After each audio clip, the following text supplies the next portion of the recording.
Shalom, Bapak Ibu Saudara. Kita lanjutkan studi kita kristalisasi masih di kitab Amos, dan ini sudah tema yang ketiga. Kita ambil tema dari suatu ayat bagian yang saya kira sudah banyak orang mengetahui bagian ini ya. Saya akan coba baca aja pakai versi LT. Ini di pasal 3 dikatakan di ayat 3, apakah dua orang akan berjalan bersama-sama kecuali jika mereka telah bersepakat. Ya, kalau di LA itu dikatakannya berjalankah dua orang bersama-sama jika mereka belum berjanji. Ya, sama aja pengertiannya. Kemudian saya coba dulu baca juga yang ayat yang ke-6-nya. Karena ini ada juga hal-hal yang menjadi kontroversi ya dalam doa kekristenan mengenai ayat ini ya. Dua ayat ya, ayat 6 ayat 7. Saya pakai LT. Jika sangkakala dibunyikan dalam sebuah kota, tidakkah orang-orang pun gemetar? Jika terjadi bencana dalam sebuah kota, apakah bukan Yahweh juga yang telah melakukannya? Ayat 7.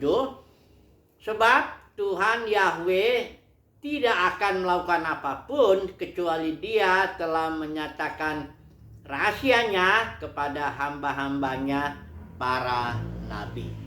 Nah, kita harus tahu dulu atau kita analisis lagi kembalilah dengan cepat kitab Amos ini supaya kita tahu posisi ayat kita itu ada di mana dia. Jadi kitab Amos ini sederhana aja kita bagi.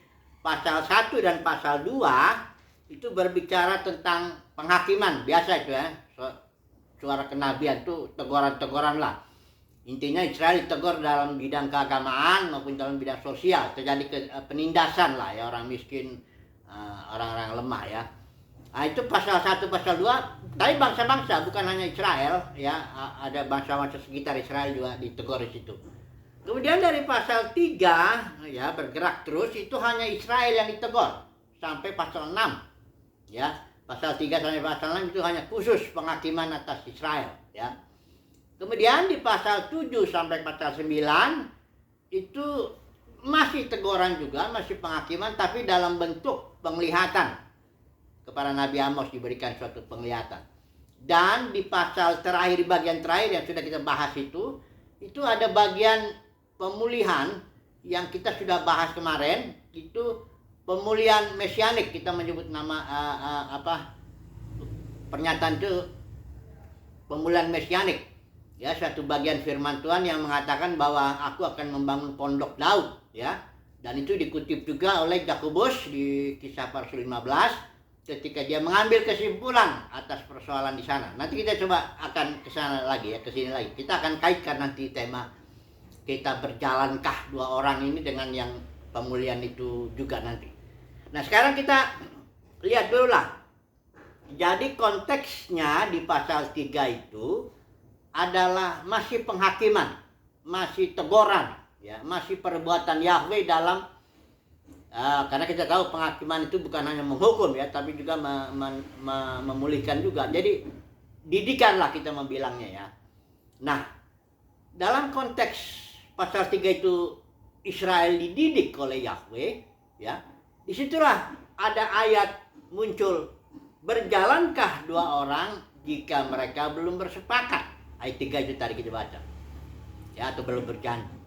Dan juga di bagian bawahnya ayat 7 sampai ayat 8-nya itu dikatakan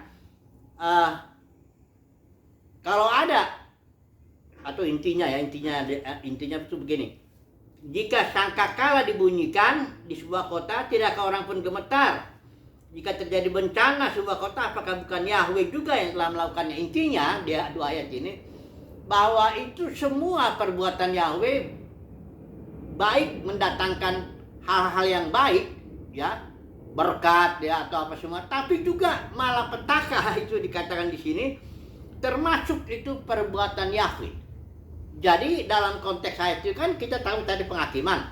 Jadi dalam menghakimi Yahweh itu, kalau dia memberikan apa, banyak orang kan berpikir bahwa Yahweh hanya melakukan atau Tuhan hanya melakukan yang baik aja. Dalam arti memberi berkat, memberi apa gitu ya.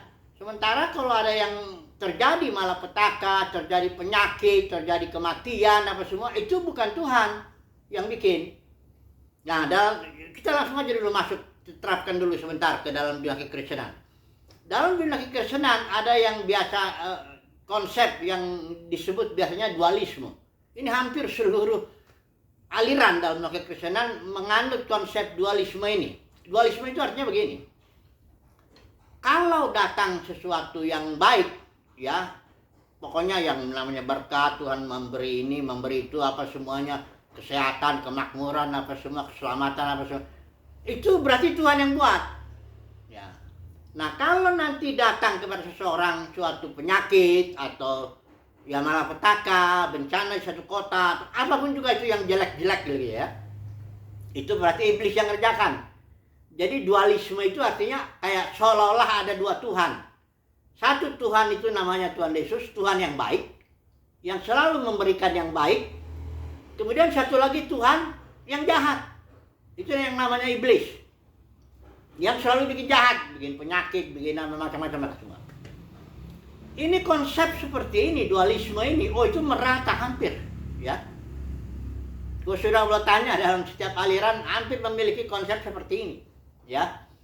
Itu makanya kalau ada orang sampai COVID itu apa ya, dulu kan tahun 2019 2020 tuh ada COVID wabah itu ada tokoh-tokoh juga yang mengajak umat Tuhan untuk menengking, ya, karena dianggap ini COVID dari setan ini, karena ini malapetaka itu, ya, mati banyak sebagainya, ekonomi hancur, itu dianggap dari iblis.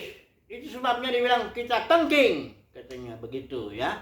Saya tahu kalau di YouTube tuh ada tuh nama orang itu, ya, itu cari sendirilah di situ. Nah, jadi ini dalam konteks penghakiman Elohim itu, ya, Tuhan memberikan katakanlah dua, diingatkanlah Israel akan dua hal. Yang pertama, Tuhan ingatkan Israel bahwa kalau kamu tidak sepakat dengan aku, kira-kira begitu ya, kita nggak bisa jalan bareng, kira-kira begitu ya. Karena dia bilang berjalan kan dua orang, kalau mereka nggak sepakat atau nggak berjanji. Itu diingatkan Israel akan satu hal itu. Kedua, orang Israel diingatkan juga, ya, bahwa kalau engkau terkena malapetaka, engkau terkena hajaran, engkau terkena penyakit atau terkena apapun juga, itu aku yang buat, gitu. Jadi Yahweh menunjukkan dirinya lah kepada bangsa Israel itu. Oh, ingat ya, yang pertama, kalau engkau nggak berjalan, kalau kita nggak sepakat, nggak sama pengertian kita, kita nggak bisa jalan sama. Yang kedua, ingat ya, apapun yang terjadi itu aku yang lakukan, kata Tuhan. Bahkan mari kita baca dulu sebentar kitab Yesaya ini untuk meneguhkan konsep ini, ya, bahwa segalanya berasal dari Tuhan, baik itu malapetaka maupun bukan. Mari kita perhatikan dulu ya, Yesaya 45 ya. Saya baca ini pakai LC aja dulu, ya. Ayat 7, ya. Yang membentuk terang dan menciptakan kegelapan, yang membuat, perhatikan ini, kemujuran dan menciptakan kemalangan. Aku, Yahweh, yang melakukan semuanya ini, ya. Kita ambil satu contoh Ayub lah, supaya kita tahu bahwa Ayub itu punya pengertian yang benar gitu loh, bahwa segalanya berasal dari Tuhan, ya. Baik dia berkatnya, anak-anaknya, kekayaan. Kita tahu Ayub itu punya anak sampai 10, ya, 7 laki 3 perempuan. Hartanya udah paling kaya lah, udah gitu. Dia orang yang Tuhan sendiri bilang ini nggak ada orang yang sejujur dia atau ikut takut akan Tuhan dan sebagainya. Tuhan sendiri yang menguji itu, ya, pada Ayub. Waktu datang iblis, ya, tahu lah ceritanya itu. Nah, ketika datang malapetaka itu, Tuhan, karena iblis bilang, itu karena Ayub begitu karena engkau berkati dia sih, engkau jangkai dia, engkau berikan ini dan sebagainya. Akhirnya Tuhan bilang, ya udah, silakanlah kerjakan yang keputusan, anaknya semua mati, kemudian harta bendanya habis. Itu siapa yang mutusin itu? Kalau saya lihat percakapan itu jelas Tuhan yang mutusin. Cuma pelaksananya itu iblis dan orang-orang jahat, ada orang kasima, ada orang lain. Itu hanya pelaksana, itu istilahnya kacung-kacung lapangan lah, itu iblis sama orang-orang jahat itu. Palu itu keputusan itu di tangan Tuhan. Tuhan yang mutusin itu ya, bahwa Ayub akan ditimpa. Anak enggak tanggung-tanggung Bapak Saudara. Mati semua anaknya, habis semua harta bendanya. Ngeri itu keputusan Tuhan itu. Walaupun nanti kita lihat dalam Wahyu ayat pasal 42 ayat 5, di situ Ayub mengaku, dari kata orang aja aku mengenal engkau. Tapi sekarang setelah Ayub mengalami bencana itu dan mengalami pemulihan Tuhan, ada banyak percakapan dengan 3 sahabatnya juga. Di situ akhirnya Ayub mengaku, sebenarnya aku mengenal engkau tuh enggak dalam lah, cuma dari kata orang ya. Ya kata pendeta begini, kata ini begini ya. Aku nggak kenal engkau sebenarnya. Nggak dalam lah ya. Setelah dia mengalami itu, dia bilang, sekarang kata Ayub, mataku melihat sang raja. Artinya maksud Tuhan menghajar Ayub demikian ngeri itu maksudnya supaya Ayub mengenal Tuhan lebih yang benar dengan benar ya. Melihat, di dalam arti mengenal itu melihat ya. Sungguh-sungguh percaya, sungguh-sungguh melihat, sungguh-sungguh mengenal. Ya, itu pertama Ayub. Tapi kita lihat dulu respon Ayub itu. Ketika dia dihantam itu, anaknya mati semua, harta bendanya habis. Apa coba respon Ayub itu? Dia bilang begini, Tuhanlah yang memberi. Setelah dia dengar itu kasusnya itu, Tuhanlah yang memberi, Tuhanlah yang mengambil. Terpujilah nama Tuhan. Itu ada ayatnya, sudah bisa baca di pasal 1 pasal 2 itu ya. Dan Alkitab bilang, dalam kesemuanya itu Ayub tidak berbuat dosa. Jadi benar yang Ayub bilang itu, bahwa memang Tuhan yang memberi. Benar yang Ayub bilang, memang Tuhan yang mengambil, bukan iblis. Itu cuma alat aja. Iblis itu sama orang-orang jahat itu dipakai Tuhan, hanya alat aja. Ya, keputusan itu emang Tuhan yang ngambil Ayub dengan satu maksud. Nah, ini jangan salah juga ya, jangan saya pikir Tuhan ngambil keputusan nggak ada maksudnya. Ada maksud baik di balik itu ya. Ya itu supaya Ayub mengenal ya. Oke, itu satu. Kemudian iblis, karena Ayub masih muji Tuhan begitu, terpujilah nama Tuhan katanya kan. Datang lagi iblis. Oh iya, kalau begitu ya jelas lah, itu kan baru cuman anak sama harta, walaupun ngeri sebenarnya. Gimana kalau kita bikin kesehatannya dulu ya. Kita kau hancurkan itu loh kesehatan itu. Nanti dia pasti ngutuk engkau, kata-kata si iblis ya. Terus Tuhan bilang ya boleh, silakan ya. Itu lihat keputusannya tetap Tuhan loh ya. Silakan, tapi jangan nyawanya. Itu jadi artinya Tuhan, serangan iblis itu dibatasin. Boleh, tapi jangan lewat ya. Akhirnya dikasihlah penyakit oleh iblis itu seperti bisul, tapi bikin perih, sakit. Dari batok kepalanya sampai ujung kakinya, sampai Ayub tuh garuk-garuk pakai beling. Bayangkan itu apa itu. Sampai istrinya bilang, udah masih bertekun ikut Tuhan. Kutuki, mati aja kamu, kutukilah Tuhan ya. Saya kira nggak ada istri yang begitu ya. Tapi itu begitu istri Ayub. Ayub bilang, kau ngomong kayak perempuan gila. Emangnya kita hanya mau terima yang baik dari Tuhan, nggak mau terima yang jelek? Nah lihat pengertian Ayub.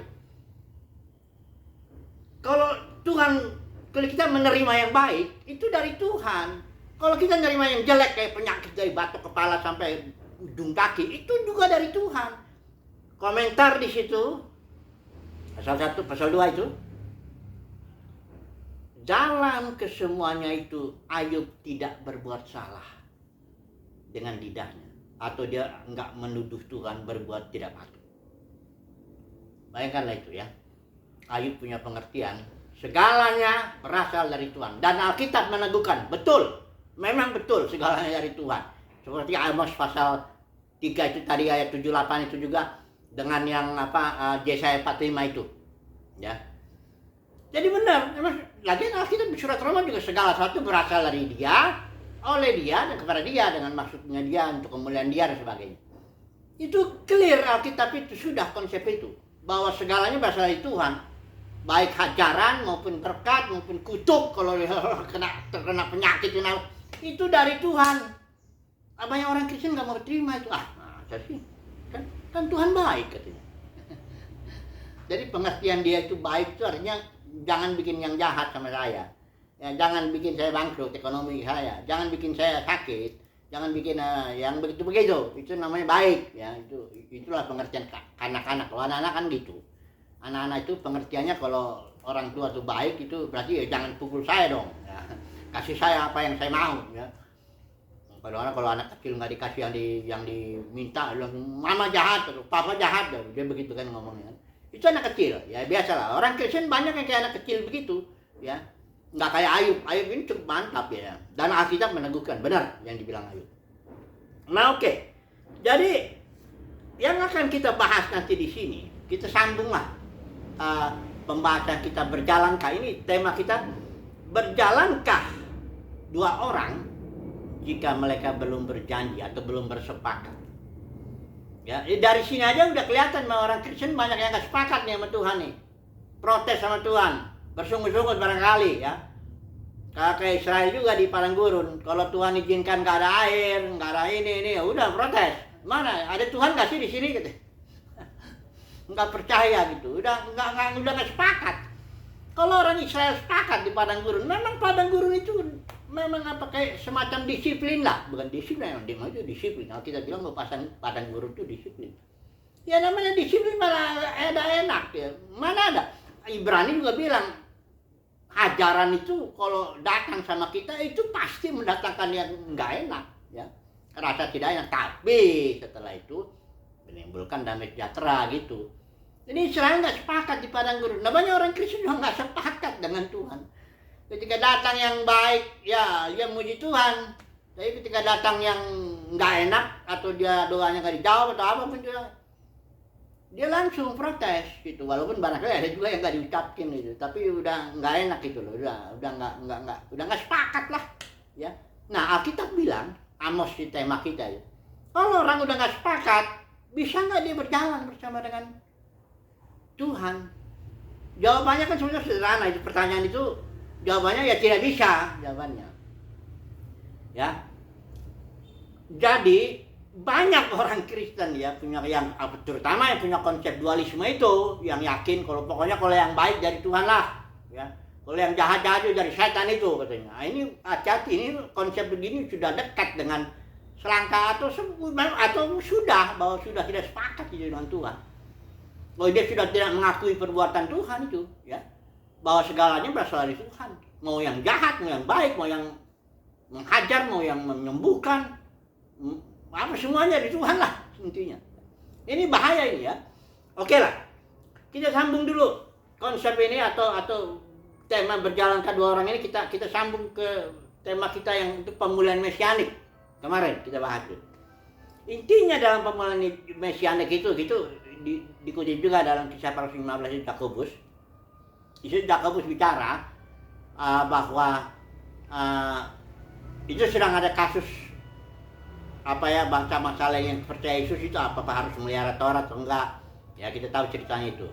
Nah Yakobus mengambil kesimpulan dengan mengutip Amos ini. Ya, dia bilang bahwa Tuhan itu, di Amos sudah bilang pasal 9 bagian terakhir itu, pondok Daud akan dipulihkan. Nah itu artinya ternyata kematian kebangkitan Yesus di surga itu di sebelah kanan dan dia membawa bangsa-bangsa lain masuk ke dalamnya. Itulah bagian daripada penggenapan pondok Daud, pemulihan pondok Daud. Dan tidak berhenti di situ, karena Yesus mati bukan hanya untuk dosa orang percaya, enggak, karena di Yohanes Baptis bilang, ini domba Elohim, menghapus dosa dunia. 1 Yohanes 2:2 juga, Yesus itu pendamaian, membereskan dosa-dosa kita, tapi bukan dosa kita aja, kata Rasul Yohanes, dosa seluruh dunia. Ya, Yesus juga bilang kok ya dalam Yohanes 2:32, bila aku ditinggikan, dari mati bangkit duduk sebelah kanan, aku akan tarik semua orang datang kepadaku, enggak sebagian. Juga surat Roma mengatakan itu, kalau satu orang yang ada mati seluruhnya jatuh dalam kuasa Allah maut, kesia-siaan. Nah kalau ada satu yang benar, ya itu membawa semua, itu yang namanya normal, yang benar. Apalagi Balak dibilang kasih karunia lebih daripada pelanggaran Adam, ya. Itu sudah di 1 Korintus 15 juga, itu tertulis itu, ya. kebangkitan urutannya itu. Ya, pertama Yesus, dia buat sulung. Kemudian kita ketika kedatangannya, baru terus sampai Bapa menjadi semua dalam semua, sampai maut dikalahkan. Upah dosa itu maut, Bapak Saudara ya. Bukan neraka kekal. Itu neraka kekal itu konsep dari, nah ini saya bilang, orang yang punya konsep dua ini ya, pertama neraka kekal, kedua sorga tempat yang menyenangkan, ini nggak sepakat ini, nanti nggak bisa berjalan ini dengan Tuhan di ujungnya ya. Coba kita lihat ya, ringkas dulu. Neraka kekal itu sebenarnya berasal, konsep itu datangnya dari Agustinus, Bapak Gereja Yakwi, Bapak Gereja ya. Karena apa, bukunya The City of God ya, itu yang terkenal sekali. Disitulah dia bilang neraka itu selama-lamanya orang disiksa ya. Nah ini, jadi dari situ diterima oleh Calvin terus semua, mayoritas lah sekarang dalam kekristenan orang percaya bahwa neraka itu kekal, artinya suatu siksaan selama-lamanya. Karena sebenarnya istilah kekal itu dari dalam bahasa Ibrani atau Yunani aion, itu terjemahnya harusnya itu waktu ya. Saya udah bikin 4 video tentang itu. Nah jadi orang yang punya konsep neraka kekal ini barangkali hanya bisa berjalan sementara di dunia ini. Tapi karena kita tahu pemulihan mesianik kemarin itu kan, bahwa Tuhan Yesus akan datang di dalam dan melalui orang-orang kudusnya, umat pilihannya, the remnant ini, untuk memulihkan segala sesuatu supaya bumi bergerak menuju bumi yang baru. Nah kalau orang punya juga konsep yang kedua ini, sorga katanya, tempat yang menyenangkan. Nah, dalam Kristen banyak tuh ya, sorga itu tempat menyenangkan. Di sana nanti ada jalan-jalannya dari emas, ada rumahnya dari emas, rumah yang bagus lah ya. Kita kerjanya nyanyi-nyanyi aja di sana. Bahkan pendeta terkenal tuh Pak Erastus Sabdono ya, udah saya sebut aja lah. Dia berpendapat di sana mesti ada anjing katanya dan sebagainya. Cerita itu dongeng semuanya, nggak ada Bapak Ibu Saudara. Alkitab bilang kerajaan sorga itu akan turun dari dimensi sorgawi, ditegakkan di bumi supaya bumi bergerak menuju bumi yang baru. Itulah dia pemulihan mesianik yang sudah kita bahas kemarin. Nah kalau orang punya konsep neraka kekal, punya konsep sorga tempat yang menyenangkan, yang bagi saya itu sorga dongeng, gimana bisa berjalan dengan Tuhan? Di dunia ini sih bisa, saya yakin di dunia ini bisa. Kenapa? Saya beri contoh beginilah. Kalau dua garis yang nggak sejajar, ya, coba bayangkan ada dua garis, ini nggak sejajar ini garis. Tapi di tahap awal dia kan nggak kelihatan kan, dua garis yang nggak sejajar itu. Tapi cobalah tarik terus tambah jauh, makin kelihatan lah bahwa dia itu sebenarnya tidak sejajar. Tapi di tahap awal dia tidak kelihatan. Jadi saya yakin orang Kristen di tahap awal dia, katakanlah di dunia ini, walaupun konsep neraka kekal, konsep surga tempat menyenangkan, kita diangkut dari bumi dan sebagainya, itu bisa berjalan dengan Tuhan detik di dalam dunia ini. Tapi nanti ketika Tuhan datang menggenapkan rencana Bapa yang fokusnya ke bumi, rencana Bapa yang pemulihan segala sesuatu, pemulihan mesianik, ini udah mulai nggak bisa. Ya, bagaimana misalnya seseorang merasa orang yang nggak percaya masuk neraka kekal selama-lama disiksa, sementara Tuhan Yesus bilang enggak, aku mau tarik ke semua orang datang kepada aku. Gimana kita bisa kerja sama kalau begitu kan? Kau punya konsep selamanya orang disiksa, aku punya pemahaman kalau aku mati juara segala, aku akan tarik semua orang ya. Yesus sudah mengalahkan maut yang adalah upah dosa. Jadi nggak sama lah. Jadi ketika saya yakin itu sesuai juga dengan perumpamaan kerajaan sorga. Ketika kerajaan sorga ditegakkan di bumi, itu banyak orang nggak bisa lagi berjalan bersama dengan Tuhan. Saya ulangin lagi lah. Ini sesuai dengan perumpamaan.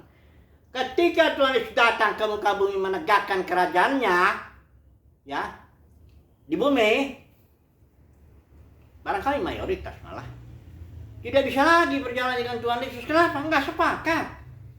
Tuhan Yesus datang ke sini untuk memulihkan segala sesuatu seperti perkataannya itu. Bahkan dia bilang, kamu akan melakukan pekerjaan lebih besar daripada yang aku perbuat. Sementara banyak orang konsep naik ke surga nyanyi-nyanyi di sana. Apa kerja itu? Kok nyanyi-nyanyi bukan lebih besar dari perbuatan Yesus itu. Perbuatan yang Yesus bilang tuh artinya pemulihan segala sesuatu. Engkau akan melakukan itu. Lebih besar daripada yang aku perbuat. Karena tidak, aku kan Enggak total, belum semua orang dipulihkan ya, dalam konteks itu, pengertian itu. Jadi hanya untuk sekarang, saya yakin dunia kekristenan berjalan, bisa. Oh diberkati ya jelas. Kalau soal berkat itu Bapak di sorga itu jangan sudah pikir bahwa seorang bapak sama anak. Saya punya anak 3 tuh. Saya memberikan apa aja yang bisa saya berikan untuk anak-anak ini. Itu bukan tanda bahwa anak-anak ini benar atau berjalan atau sepakat dengan saya. Enggak. Saya mengasihi itu ya, saya memberi itu karena itu bukti bahwa saya mengasihi anak-anak. Tapi kan ada saatnya juga saya harus mengatakan, inilah kehendak Papa, inilah keinginan Papa, begini. Nah disitulah barangkali akan terjadi juga ya. Semoga jangan terjadi gitu dalam keluarga kami itu. Artinya begitulah. Artinya kesimpulannya dulu lah kita ambil lah ya. Tema kita kan berjalankah 2 orang. Kalau mereka belum sepakat, kita terapkanlah dulu ke dalam ini konteks kita ini saat ini. Berjalan nggak sih kita sama Tuhan? Sampai selama-lamanya dalam arti kekal gitu, selama-lamanya dalam bukan kekal. Seterusnya lah, bisa nggak kita berjalan terus dengan Tuhan? Jawabannya, kalau orang Islam tidak bisa, kecuali kita sepakat. Kita harus sepakat dengan Tuhan bahwa neraka, bahwa segalanya akan dipulihkan dan bergerak menuju lagi yang baru. Kita harus sepakat dengan Tuhan bahwa rencana Tuhan itu fokusnya bumi, bukan surga nun jauh di sana, bukan. Kita mesti sepakat, ya. Kalau nggak sepakat nggak bisa. Ada saatnya nanti kita nggak bisa jalan bareng dengan Tuhan. Disitulah Tuhan Yesus terus terang. Nah ini kan masalahnya juga di Matius 7 ayat 21 23 itu. Tuhan Yesus nggak terus terang sekarang, ya kepada orang yang berbuat mujizat demi namanya, yang melakukan bernubuat demi namanya, ngusir setan demi namanya, dibiarin untuk saat ini, tapi nanti ada saatnya aku akan berterus terang, kata Tuhan Yesus ya. Ini bukan jahat, Tuhan jahat, enggak. Tuhan itu Elohim kasih, tapi kasih itu tetap loh ya, ada bentukan disiplin dan sebagainya. Jadi kesimpulannya bagaimana? Udahlah, intinya gini. Kalau seseorang itu, saya punya keyakinan yang dalam ini ya. Kalau seseorang itu punya konsep neraka kekal, dia punya konsep surga itu tempat yang nun jauh di sana, dan dia bahkan berharap diangkat ke sana. Saya punya keyakinan, ya, orang ini nggak akan bisa berjalan terus bersama dengan Tuhan. Ada saatnya disitulah Tuhan stop, ya, dan dia harus dibentuk dulu di zaman-zaman berikut itu. Oke, haleluya, amin.